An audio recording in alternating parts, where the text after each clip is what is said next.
दोस्तों एक बार फिर से मैं आपके लिए RPSC RAS form fill up 2026 apply online process की अपडेट लेके आ चुके हैं। किस तरह से आप आरपीएससी आरएएस के 607 खाली पदों के लिए अपने फॉर्म अप्लाई कर सकते हो, स्टेप बाय स्टेप कंप्लीट जानकारी आपको इस वीडियो में दी जाएगी। लास्ट डेट की न्यू अपडेट है, अंतिम मौका है, आप 3 जुलाई 2026 तक अपना फॉर्म अप्लाई कर सकते हो। अंतिम समय में फॉर्म अप्लाई करते समय अगर आपके सामने कोई भी टेक्निकल प्रॉब्लम आ रही है तो उसका हल भी आपको इस वीडियो में मिल जाएगा। फॉर्म अप्लाई करते समय आपको कुछ इंपॉर्टेंट इंस्ट्रक्शंस को भी ध्यान में रखना होगा, तभी आपका एप्लीकेशन फॉर्म सक्सेसफुली सबमिट हो पाएगा। आवेदन करते समय आपको कोई भी ऐसी गलती या फिर मिस्टेक नहीं करनी होगी जिसको करने से आपका फॉर्म भी रिजेक्ट हो सकता है। आप मोबाइल फोन, टैबलेट या फिर लैपटॉप किसी भी डिवाइस से अपना फॉर्म अप्लाई कर सकते हो। सेम तरह से आपका फॉर्म भरा जाएगा, बस लुकिंग इंटरफेस चेंज हो जाएगा। आवेदन करते समय आप अपना रजिस्ट्रेशन कैसे करोगे, किस तरह से आपको अपनी डिटेल फिल करनी होगी, क्वालिफिकेशन डिटेल देनी होगी, पर्सनल डिटेल फिल करनी होगी या फिर अन्य डिटेल आपको देनी होगी, डॉक्यूमेंट सिग्नेचर आपको कैसे और कितने केबी में अपलोड करने होंगे, कैसे आप अपना लाइव फोटो कैप्चर करोगे, फीस पेमेंट कैसे करोगे, रजिस्ट्रेशन से लेकर प्रिंट तक आप अपना फॉर्म फाइनली कैसे सबमिट करोगे। पूरी जानकारी के लिए आपको ये वीडियो शुरू से लेके एंड तक बिना स्किप किए हुए देखनी होगी। इस वीडियो को पूरा देखने पर ही आपके सभी सवाल और डाउट क्लियर होंगे। तो चलिए दोस्तों, बिना कोई वक्त गंवाए शुरू करते हैं आरपीएससी आरएएस फॉर्म फिलअप की पूरी जानकारी।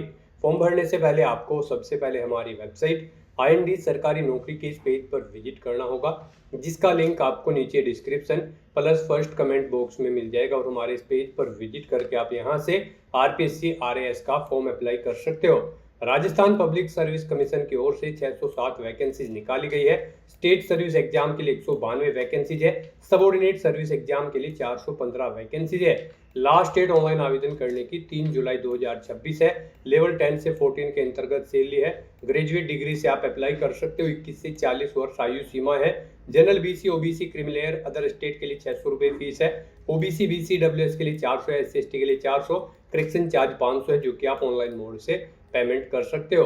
Pre written exam, main exam से सिलेक्शन होगा, ऑनलाइन अप्लाई कर सकते हो। राजस्थान जॉब लोकेशन है sso.rajasthan.gov.in, इसकी ऑफिशियल वेबसाइट है जिससे आप फॉर्म अप्लाई कर सकते हो। इंपोर्टेंट लिंक सेक्शन के अंतर्गत ऑफिशियल नोटिफिकेशन पीडीएफ लिंक पर क्लिक करके आप इसके पीडीएफ डाउनलोड कर सकते हो। इसमें आपको विभाग वाइज सैलरी की जानकारी और वैकेंसीज की जानकारी दे दी गई है।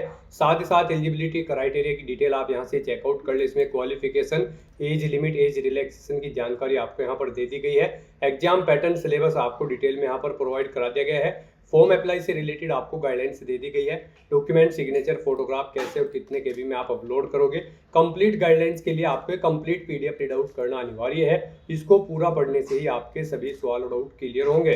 पीडीएफ रीड आउट करने के बाद में आपको अप्लाई ऑनलाइन के इस लिंक पर क्लिक करना होगा, तो आपके सामने ऑनलाइन आवेदन करने का ये ऑफिशियल पोर्टल ओपन हो जाएगा। गाइस, यहाँ पर अगर आपने पहले से रजिस्ट्रेशन कर रखा है तो आपको यहाँ पर अपनी एसएसओ आईडी या फिर यूजर नेम एंटर करना है, अपना पासवर्ड आपको एंटर करना है, ये कैप्चा कोड आपको यहाँ पर एंटर करना है और उसके बाद फिर आपको यहाँ पर लॉगिन की स्टेप पर क्लिक करते हुए लॉगिन करके अपना फॉर्म अप्लाई कर लेना है।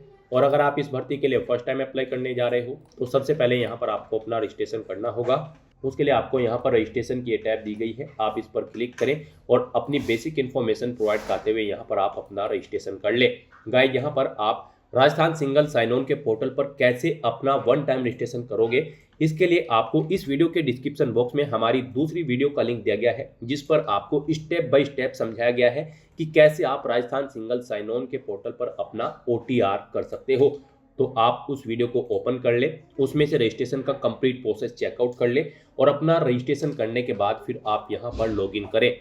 लॉगिन करने के लिए आप अपनी एसएसओ आईडी और यूजर नेम एंटर करेंगे, जो आपको रजिस्ट्रेशन के बाद प्रोवाइड कराया जाएगा। अपना पासवर्ड एंटर करेंगे, एक कैप्चा कोड यहाँ पर एंटर करेंगे और लॉगिन की स्टेप पर क्लिक करते हुए आप अपने डैशबोर्ड में लॉगिन करेंगे। लॉगिन करने के बाद आपके सामने कुछ इस तरह से इंटरफेस ओपन होगा। अब यहाँ पर आने के बाद आपको रिक्रूटमेंट पोर्टल के इस ऑप्शन पर क्लिक करना है।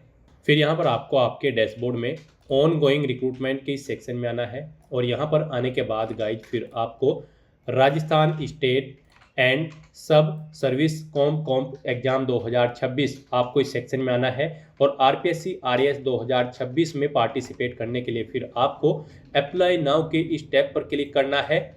उसके बाद आपके सामने कुछ इस तरह से इंटरफेस ओपन होगा। आपको एक बार फिर से राजस्थान स्टेट एंड सब सर्विस कॉम्प एग्जाम 2026 के ऑप्शन पर क्लिक करना है और उसके बाद यहाँ पर आपके सामने कुछ इस तरह से इंटरफेस ओपन हो जाएगा। यहाँ पर आपका एप्लीकेशन फॉर्म स्टार्ट हो चुका है। कुछ चीज़ें यहाँ पर आपको ऑटोमेटिकली फिल मिल गई है, जो आपके रजिस्ट्रेशन टाइम पे आपने प्रोवाइड कराई थी, वो यहाँ पर आपको कुछ चीज़ें ऑटोमेटिकली फिल मिल गई है। अब यहाँ पर आने के बाद बस आपको अपनी माता का नाम यहाँ पर एंटर करना है। फिर यहाँ पर आपको अपनी श्रेणी सेलेक्ट कर लेनी है, आप किस श्रेणी से बिलोंग करते हैं। राजस्थान स्टेट से अलग कैंडिडेट अगर अप्लाई करते हैं तो केवल जनरल कैटेगरी कैंडिडेट अप्लाई कर सकते हैं। फिर यहाँ पर अगर आप विशेष दिव्यांगजन श्रेणी के अंतर्गत आते हैं तो यहाँ पर आप ऑप्शन सिलेक्ट करें किस दिव्यांगजन श्रेणी के अंतर्गत आप आते हैं। नहीं आते हैं तो यहाँ पर आप नॉट एप्लीकेबल ऑप्शन सिलेक्ट कर लें। उसके बाद यहाँ पर आपको उप विशेष दिव्यांगजन श्रेणी सिलेक्ट करनी है अगर आप दिव्यांगजन श्रेणी के अंतर्गत आते हो। उसके बाद यहाँ पर आपको अपनी श्रेणी का प्रमाण पत्र संख्या देनी होगी और फिर आपको बताना होगा कि क्या आपको स्रोत लेखक की आवश्यकता है। अगर है तो यहाँ पर आप स्वयं उसकी प्रबंध करेंगे या फिर विभाग को उसका प्रबंध करना है, यहाँ पर आपको ऑप्शन मिल जाएगा। और गाइस अगर आप यहाँ पर विशेष दिव्यांगजन श्रेणी के अंतर्गत नहीं आते हो तो फिर आगे के ये ऑप्शन आपको यहाँ पर डिसेबल्ड कर दिए जाएंगे। उसके बाद यहाँ पर आपको अपना रिलीजन सेलेक्ट करना है, अपनी वैवाहिक स्थिति मैरिटल स्टेटस आपको बताना है, आप मैरिड हो या फिर अनमैरिड हो या फिर डाइवोर्स हो, आप अपने अकॉर्डिंग ऑप्शन सेलेक्ट करें। उसके बाद यहाँ पर अगर आप मैरिड हो तो यहाँ पर आपको अपने जीवित बालक की संख्या देनी है और आपको यहाँ पर आपका मोबाइल नंबर ऑटोमेटिकली फिर मिल जाएगा। अपना व्हाट्सएप मोबाइल नंबर देना चाहते हैं तो वो यहाँ पर आप दे सकते हैं। आपके पास जन आधार आईडी है तो वो आप यहाँ पर एंटर कर सकते हैं, नहीं है तो इस कॉलम को आप खाली छोड़ दें। गाइस यहाँ पर जिन कॉलम के सामने रेड कलर का स्टार बना हुआ है उनमें आपको डिटेल्स देनी मस्ट है और जिनमें नहीं बना हुआ है वो ऑप्शनल है, आप उनकी डिटेल चाहे तो दें चाहे या फिर न दें। यहाँ पर आप अपनी पोस्ट सेलेक्ट करें जिसके लिए आप अप्लाई करना चाहते हो। उसके बाद यहाँ पर आपको अपना कोरोस्पोंडेंस एड्रेस एंटर करना है। कोरोस्पोंडेंस एड्रेस में आपको अपना स्टेट चुनना है, अपना डिस्ट्रिक्ट चुनना है, शहर या फिर गांव का नाम देना है, अपना पिन कोड देना है, अपना फोन नंबर देना है, ये ऑप्शनल है।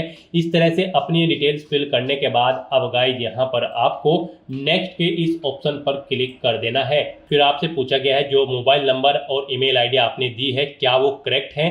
अगर करेक्ट है तो यहाँ पर आप यस के इस ऑप्शन पर क्लिक करें। बेसिक डिटेल्स प्रोवाइड कराने के बाद अब आपको अपनी पर्सनल डिटेल्स यहाँ पर देनी है। सबसे पहले यहाँ पर आपको अपनी नेशनलिटी सिलेक्ट कर लेनी है, फिर यहाँ पर आपको अपना स्टेट सेलेक्ट कर लेना है, उसके बाद यहाँ पर आपको अपना डिस्ट्रिक्ट सेलेक्ट कर लेना है। फिर आपसे पूछा गया है कि क्या आप इंडिया में कहीं बाहर से सेटल्ड हुए हैं, अगर हुए हैं तो आप यहाँ पर यस करें और फिर किस देश से आप सेटल्ड हुए हैं उस देश का नाम आप यहाँ पर सिलेक्ट करें और अगर आप इंडिया से ही हैं तो यहाँ पर आपको नो ऑप्शन सिलेक्ट करना है। उसके बाद आपसे पूछा गया है कि क्या आप भूतपूर्व सैनिक हैं, अगर हैं तो आप यहाँ पर यस ऑप्शन सेलेक्ट करें और फिर अपना सर्विस का स्टेटस बताएं, आप रिटायर्ड है या फिर सर्विस पर हैं। अगर सर्विस पर है तो फिर यहाँ पर आपको अपना एनओसी लेटर नंबर देना है, डेट ऑफ एनओसी यहाँ पर आपको सिलेक्ट करनी है और अगर आप रिटायर्ड हो चुके हैं तो रिटायर्ड ऑप्शन सिलेक्ट करें। फिर आपको अपना पीपीओ नंबर देना है, डेट ऑफ रिटायरमेंट यहाँ पर आपको सिलेक्ट करनी है और अगर आप भूतपूर्व सैनिक नहीं है तो यहाँ पर आपको नो ऑप्शन सिलेक्ट करना है। आगे की डिटेल आपको डिसेबल्ड कर दी जाएगी। उसके बाद आपसे पूछा गया है कि क्या आप स्पोर्ट पर्सन हैं, अगर हैं तो यहाँ पर आप यस ऑप्शन सिलेक्ट करें। स्पोर्ट पर्सन किस टाइप से हैं आप, नेशनल या फिर इंटरनेशनल लेवल के, आप अपने अकॉर्डिंग ऑप्शन सेलेक्ट करें और अगर आप नहीं हैं स्पोर्ट पर्सन तो आपको नो ऑप्शन सेलेक्ट करना है।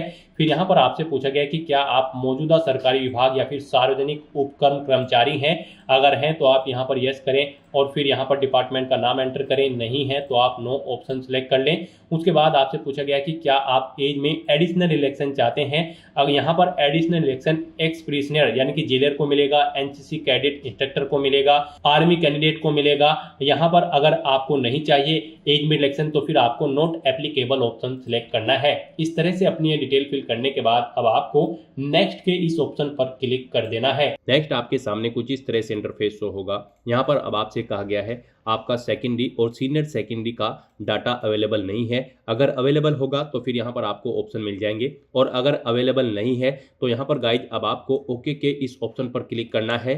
नेक्स्ट आपके सामने कुछ इस तरह से इंटरफेस शो होगा। गाइज यहाँ पर अब आपको अपनी डॉक्यूमेंट डिटेल्स प्रोवाइड करनी है। यहाँ पर अब आपके एसएसओ के जो पोर्टल से फॉर्म भरे जा रहे हैं उनमें अब आपको अपनी डॉक्यूमेंट डिटेल्स अपडेट करनी होगी। उसके बाद यहाँ पर आप फॉर्म भर पाएंगे। यहाँ पर अब आपको अपनी डॉक्यूमेंट डिटेल अपडेट करने के लिए सबसे पहले अपना नाम एंटर करना होगा। जैसे ही आप इस बॉक्स में अपना कर्सर लाएंगे, यहाँ पर आपको कीबोर्ड शो हो जाएगा। आपको हिंदी में अपना नाम एंटर करना होगा, अपने फादर का नाम एंटर करना होगा, अपनी मदर का नाम एंटर करना होगा और उसके बाद गाइज आपको यहाँ पर अपडेट के इस ऑप्शन पर क्लिक करके अपनी डिटेल यहाँ पर अपडेट कर देनी होगी। तो जैसे ही आप यहाँ पर कैंडिडेट नेम के इस ऑप्शन पर क्लिक करेंगे तो आपके सामने कुछ इस तरह से कीबोर्ड शो हो जाएगा।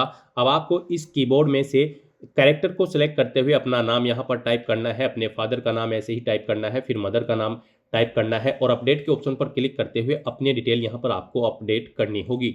अपडेट के ऑप्शन पर क्लिक करने के बाद आपके सामने आपका नाम यहाँ पर आपको इंग्लिश और हिंदी में शो कर दिया जाएगा। आपको इसे केयरफुली चेकआउट करना है कि इनमें स्पेलिंग वगैरह सब सही है और उसके बाद गाइड आपको यहाँ पर कंफर्म एंड सेव के इस ऑप्शन पर क्लिक करना है।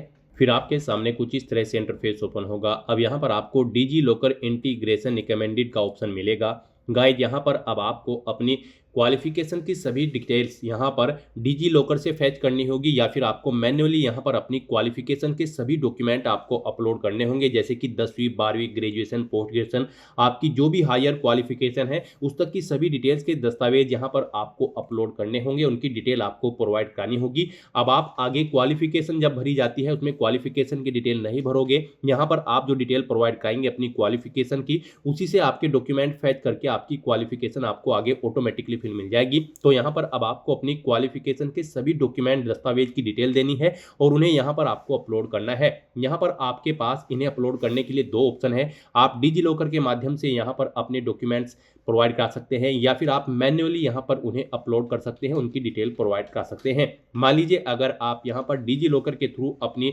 डॉक्यूमेंट्स यहाँ पर फैच करना चाहते हैं तो उसके लिए आपको इस चेकबॉक्स को ओके करना है और गाइज फिर आपको यहाँ पर सबमिट के इस ऑप्शन पर क्लिक करना है।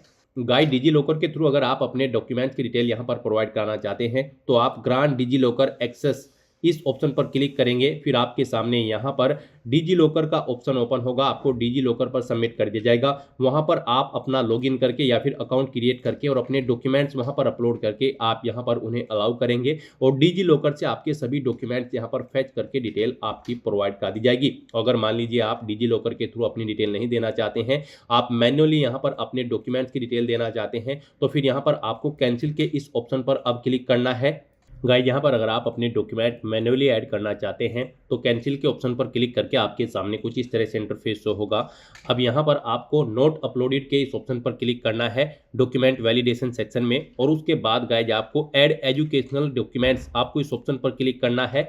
तो यहाँ पर अब आप अपनी एजुकेशनल क्वालिफिकेशन की डिटेल देंगे। मान लीजिए आप 10th की डिटेल प्रोवाइड करना चाहते हैं तो यहाँ पर 10th ऑप्शन सेलेक्ट करेंगे, क्वालिफिकेशन का लेवल से सिलेक्ट करेंगे, क्वालिफिकेशन की डिटेल देंगे, बोर्ड या यूनिवर्सिटी का नाम देंगे और फिर यहाँ पर आपको ग्रुप सेलेक्ट करना होगा जिस ग्रुप के अंतर्गत आपने अपनी 10वीं क्लास पास आउट की है। उसके बाद यहाँ पर आपको अपनी सब्जेक्ट की डिटेल देनी होगी। उसके बाद यहाँ पर आपको टाइप ऑफ एग्जाम सेलेक्ट करना है। फिर यहाँ पर गाइड आपको अपने रिजल्ट की डिटेल देनी है। आपका रिजल्ट परसेंटेज में था, सीजीपीए में या फिर ग्रेड में या फिर पास या फिर फेल, आप अपने अकॉर्डिंग ऑप्शन सेलेक्ट करेंगे। परसेंटेज में अगर था तो यहाँ पर आप अपना रोल नंबर एंटर करेंगे, अपना इनरोलमेंट नंबर आप एंटर करेंगे, पासिंग ईयर सेलेक्ट करेंगे और यहाँ पर आपको मैक्सिमम मार्क्स देने हैं। फिर उनमें से कितने ऑब्टेन किए हैं वो यहाँ पर आपको देने हैं। इनके अकॉर्डिंग यहाँ पर आपकी परसेंटेज आपको शो कर दी जाएगी।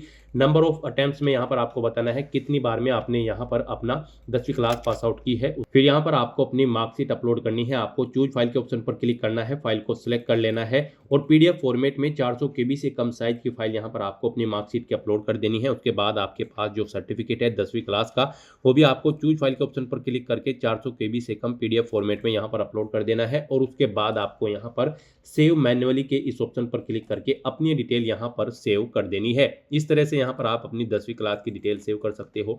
ऐसे ही यहाँ पर आप अपनी 12वीं क्लास की, ग्रेजुएशन की, पोस्ट ग्रेजुएशन की या फिर आपके पास जो भी सर्टिफिकेट है या फिर डिप्लोमा है उसकी डिटेल यहाँ पर आपको ऐड कर देनी है। गाइस यहाँ पर आप जिस भी पोस्ट के लिए अप्लाई कर रहे हैं उस पोस्ट के लिए जो रिक्वायर्ड क्वालिफिकेशन है वो सभी यहाँ पर आपको 1 by 1 करके ऐड कर देनी है। इस तरह से यहाँ पर आपको अपनी एजुकेशनल क्वालिफिकेशन की डिटेल देनी है और अपने एजुकेशनल क्वालिफिकेशन के डॉक्यूमेंट्स यहाँ पर आपको अपलोड कर देने हैं 1 by 1 करके।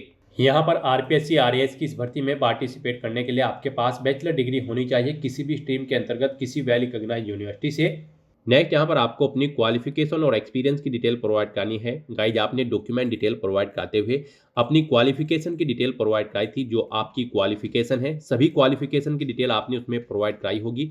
यहाँ पर आप जिस भी भर्ती के लिए अप्लाई कर रहे हैं उसके लिए जो क्वालिफिकेशन रिक्वायर्ड है वो आपने डॉक्यूमेंट डिटेल प्रोवाइड करते हुए प्रोवाइड कराई थी, वो सभी डिटेल्स यहाँ पर आपकी फेच कर ली गई है आपकी डॉक्यूमेंट डिटेल से यहाँ पर क्वालिफिकेशन के सेक्शन में। अब बस यहाँ पर आपको इस क्वालिफिकेशन को चेकआउट करना है, इस चेकबॉक्स को ओके करना है और गाइज आपको यहाँ पर अब नेक्स्ट के इस ऑप्शन पर क्लिक कर देना है।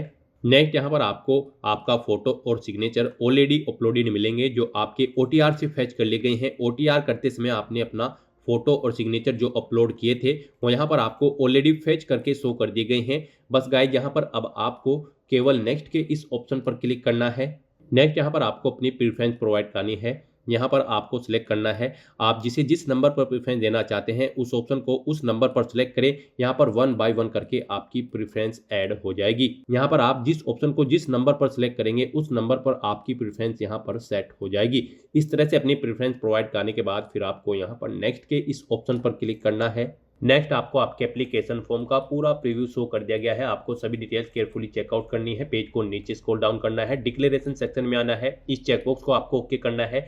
कहीं पर कोई मिस्टेक है तो आप अपडेट के इस ऑप्शन पर क्लिक करके अपने फॉर्म में आप चेंज आउट कर सकते हो। और अगर सभी चीज़ें ओके हैं तो बस यहाँ पर अब आपको अपना फॉर्म सबमिट कर देना है। उसके लिए आपको फाइनल सबमिट के स्टेप पर क्लिक करना है और अपना फॉर्म सबमिट कर देना है। उसके बाद आपके सामने ये पॉपअप शो होगा। यहाँ पर आकर आपको इस चेकबॉक्स को ओके करना है, फिर आपको सेंड OTP के ऑप्शन पर क्लिक कर देना है। उसके बाद आपके रजिस्टर्ड मोबाइल नंबर और ईमेल आईडी पर एक OTP सबमिट किया गया है, वो OTP आपको यहाँ पर एंटर करना है और उसके बाद यहाँ पर आपको वेरीफाई OTP के ऑप्शन पर क्लिक कर देना है। इस तरह से यहाँ पर आपका एप्लीकेशन फॉर्म सक्सेसफुली सबमिट हो चुका है। अब यहाँ पर प्रिंट के इस ऑप्शन पर क्लिक करके आप अपने एप्लीकेशन फॉर्म का एक हार्ड कॉपी प्रिंट आउट ले सकते हो फ्यूचर यूज के लिए, फ्यूचर रेफरेंस के लिए। तो दोस्तों ऐसे आप RPSC RAS 2026 प्री के लिए अपने फॉर्म अप्लाई कर सकते हो बिना कोई मिस्टेक किए हुए।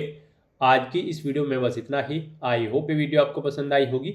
अगर पसंद आई हो तो इसे लाइक और शेयर करें, चैनल पर नए हो तो इसे सब्सक्राइब कर लें। Thanks for watching.